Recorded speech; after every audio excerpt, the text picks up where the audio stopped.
Hello, everybody. This is Susan Kokinda with your Midweek update. Today is November 20th, and the inauguration of the 47th President of the United States is exactly 2 months from today. The juggernaut which is returning Donald Trump to the presidency was propelled by his own courage and commitment, by an unprecedented mobilization of the American people, and by the courage of people who he had won over to his fight. Some like J.D. Vance, who he won over a while ago, and others more recently like RFK Jr., Tulsi, Elon, and Vivek. This new political configuration swept aside the oligarchy's propaganda machine, the lawfare, the Democratic vote generating operations of the 501c3s and C4s and their billionaires, and it delivered a mandate.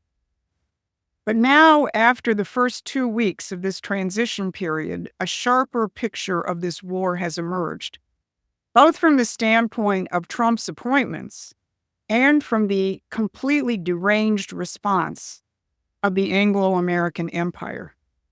With the nominations announced so far, Donald Trump has made clear he is taking a blowtorch to the policies and forces, and what I'm going to stress today, the institutions which have shackled the American presidency and our unique constitutional powers.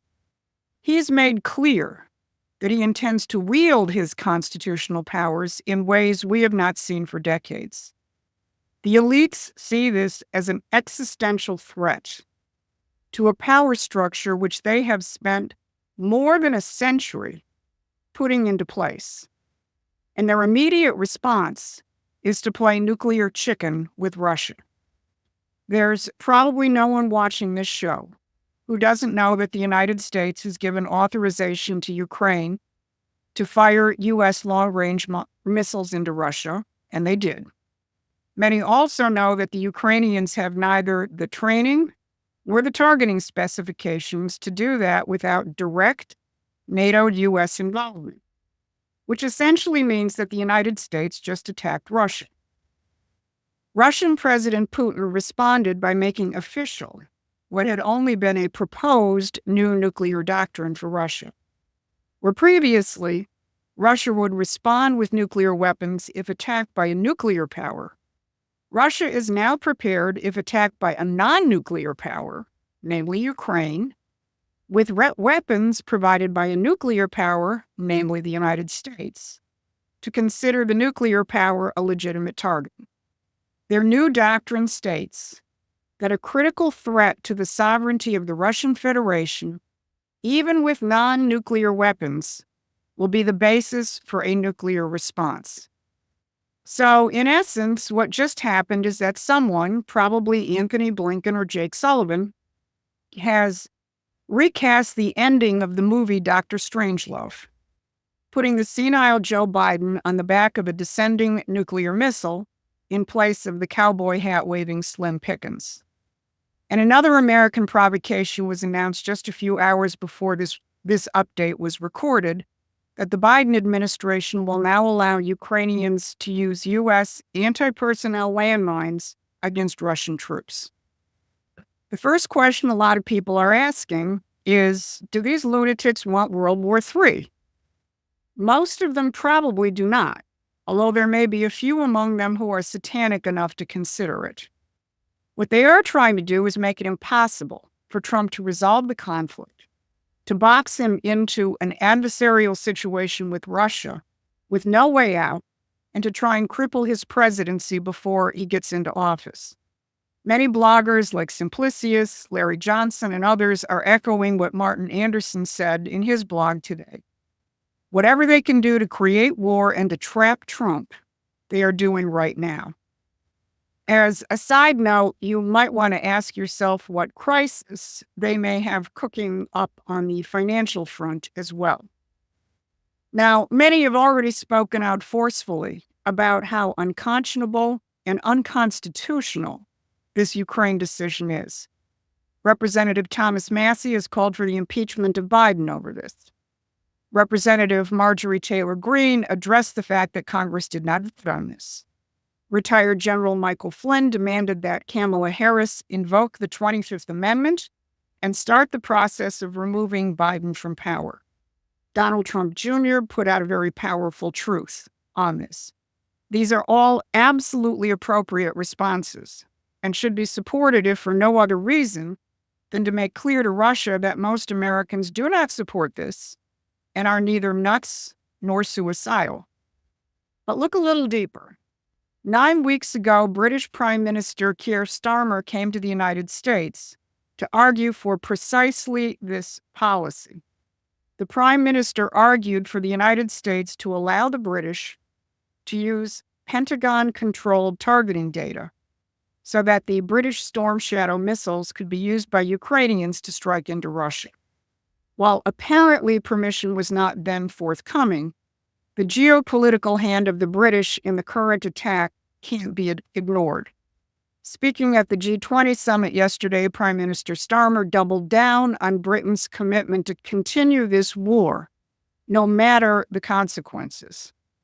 And while Starmer 9 weeks ago was trying to egg the Biden-Harris administration on, his Labor Party minions were running all over the United States, campaigning for Harris, and simultaneously lobbying for Congress to gut what was left of the First Amendment of the Constitution and impose a British-style censorship regime in the United States in the hoped-for wake of a Harris victory.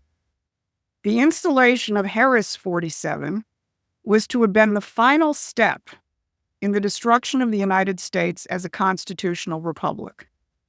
This assault on our nation is not some recent manifestation of the military-industrial complex, or what people even more recently have called the deep state.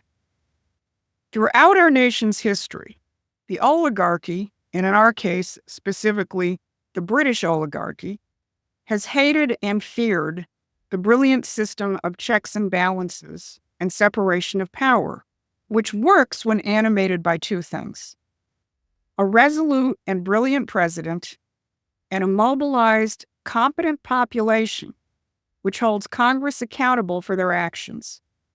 Well, right now with Donald Trump, we have the first. And a little later, we'll talk about the responsibility of the latter, which is you. Now, go back to the founding of the nation.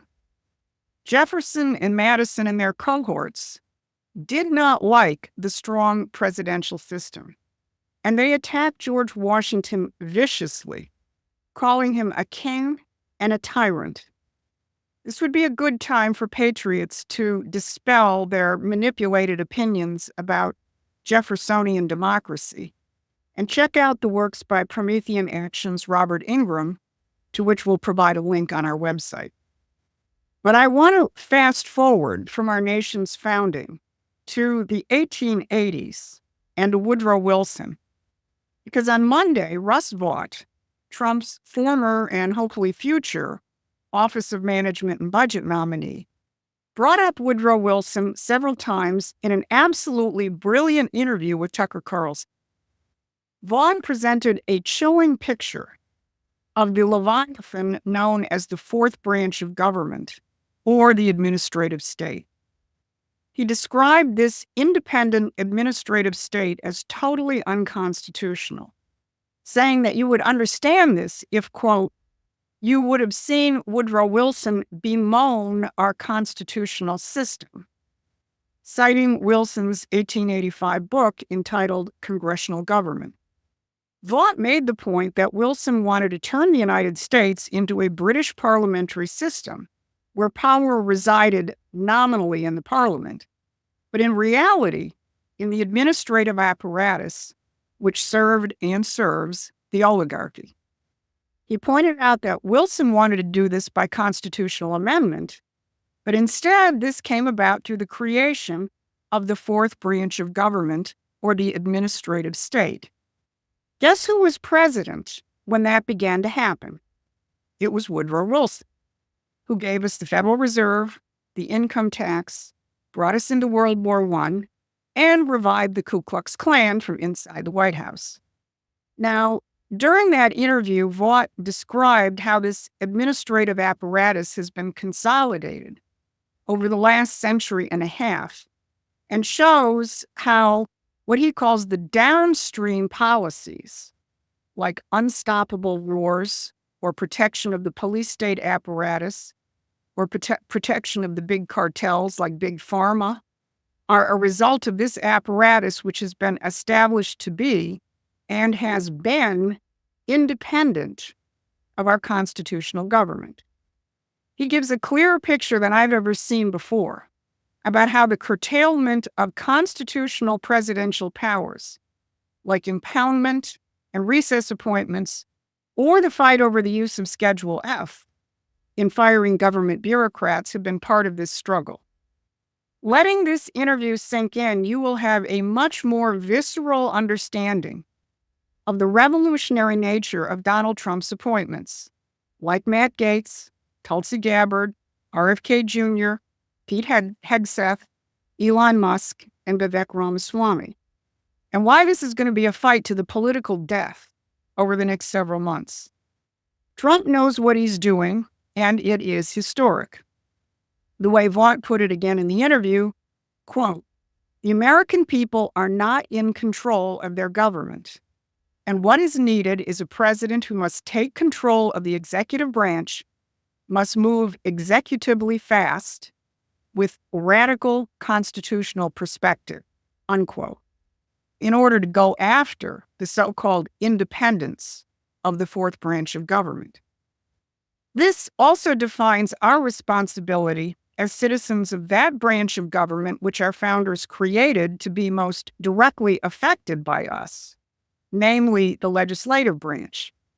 It's not just the executive branch that has been castrated by the imposition of the administrative state. The Congress has, up until now, largely surrendered to it, ceasing to actually legislate, except through obscene omnibus bills, for many, many decades. The battle over Trump's appointments gives us a unique opportunity to begin to reclaim the actual constitutional purpose of the legislative branch. Promethean PAC has just released a petition demanding that the Senate must confirm all of these controversial appointments and the rest of Trump's appointments so that we can proceed at warp speed to revive this republic. Help us to get the widest circulation of that petition, which can be found on the Promethean PAC website and is also linked below. Before I get back to the importance of giving Trump what he needs to govern, I want to point to another important aspect of the functioning of the legislative branch. There is sometimes an understandable skepticism about dealing with incumbent congressmen, in this case on our side of the equation, Republicans. We all know how hard it is to dislodge an incumbent, even if you have a crackerjack America First candidate, because no matter how good they are, they actually have to have enough money to compete. Well, Elon Musk has changed the battlefield significantly in that regard. He's announced that he's going to keep his America PAC open, and he's going to use it to primary any Republican who doesn't support Donald Trump's nominees and policies. As someone who has watched too many congressional primaries lost because of money, this is a game changer. Use it and wield it like the weapon it is. When you have a reason to call your Republican congressman as we go forward in this fight, you might want to remind them of Elon Musk's threat. Now, over the course of the last 4 years, I'm sure many of you, as I have come across people who have been worn down by the fight, thinking that there were too many obstacles to overcome, too much corruption, threats to election integrity, censorship, and lawfare, and they fell by the wayside. Many of them have come back to life, but it's not going to get any easier going forward. But what we have to recognize is we've been given a gift.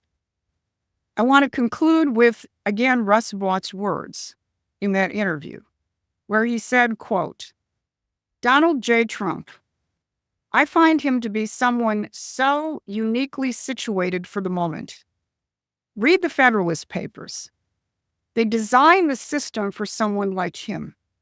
His interests ally with the country's interests. Our system is designed for strong, opinionated leadership. He is so unique in terms of being an historical transformation person. We can save the country. The hour is late. It's 11:59. Now it's time to execute. If you don't execute, we may never have the chance again." Unquote. We're committed to helping you execute, whether it's on the policy front or the political front. And that's why we need you to sign and circulate our petition demanding that the Senate confirm all of Trump's nominees. This has been your Midweek Update. Thanks for listening. Please take a moment and sign our petition. The link is in the description. Thanks for your continued support.